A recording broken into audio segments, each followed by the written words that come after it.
No excuses. The highest level of maturity is taking full responsibility for your actions. Listen, y'all, it's crazy. I left his office. We weren't going to get along. I came back 2 weeks later. He gave me a $500 book scholarship. I said, what? $500? I'm going to the league. I mean, I've never had $500 in my whole life. I bought 4 of the 5 books I needed, y'all. I went from a 1.7 in one semester. I went from a 1.7 to a 3.5 GPA. So you know me, I kicked down the coach's door, came into the office and said, what? Check me out. I got 4 A's in the C. You got to play me now. Last semester you didn't play me. You said that I had to get my grades up. Now I got 4 A's in the C. You got to play me now. And y'all probably all straight A students. Y'all look at me like, anyway, 4 A's in the C. I was geeked. I was like, coach, this is crazy. My coach looked at the report card. He looked at me. He looked at the report card, he looked at me. He said, why the hell did you get a C?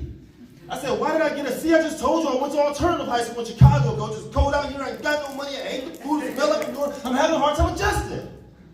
Hey, y'all, listen, I tell you the story because I played 5 minutes of basketball in 4 years of college. I never played, and I thought I was going to the league. I promised everybody on my block a Cadillac.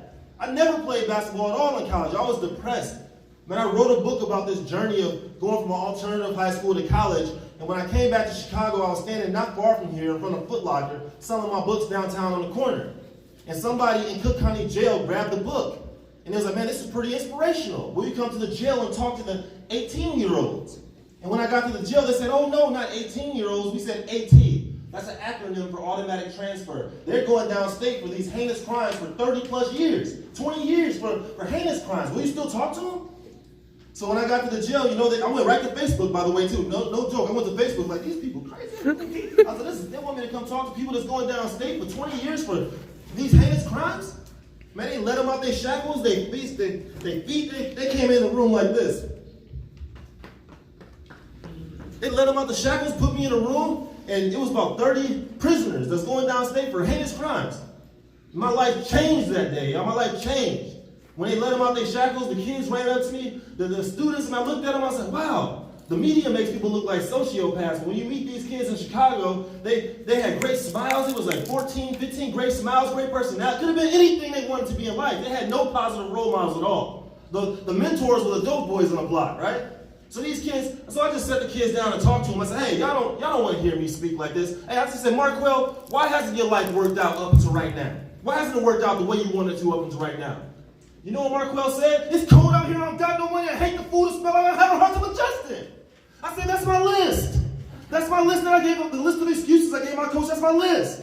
He said that people treat me bad, I hate the This is what it dawned on me, y'all. My coach in college wasn't teaching me basketball. He wasn't teaching me how to change my jump shot, he was teaching me to change my philosophy, right? Because back in 2005, all I did was blame other people for my problem. I said, you know, the coaches is messed up, the people treating me bad, my philosophy was messed up.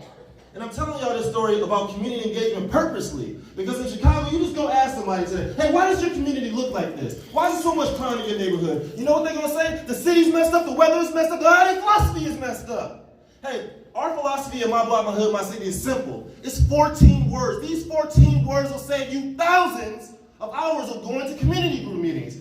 These 14 words are going to save you thousands of hours of going to aldermanic and senator meetings. Listen, y'all, these 14 words will revolutionize your whole thinking. Our community engagement strategy is 14 words. It's the whole ball game. What's something simple I can do that'll have a positive impact on my block? What's something simple I can do that'll have a positive impact on my block? It gives you a little power. What can you do today to reduce the blight in your neighborhood right now? Instead of saying the city's messed up, the weather is messed up, the government is messed up, what's something simple you can do to take a positive impact in your block? So that's what we do in my block, my hood, my city.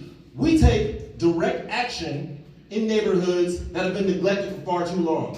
And we're going to play a quick video in case he's going to come up here and talk about how we need your help, because we feel like the more connected you are, the safer you are, the healthier you are, and the happier you are. So I can't wait to work with y'all. Okay, so you can play the video quick.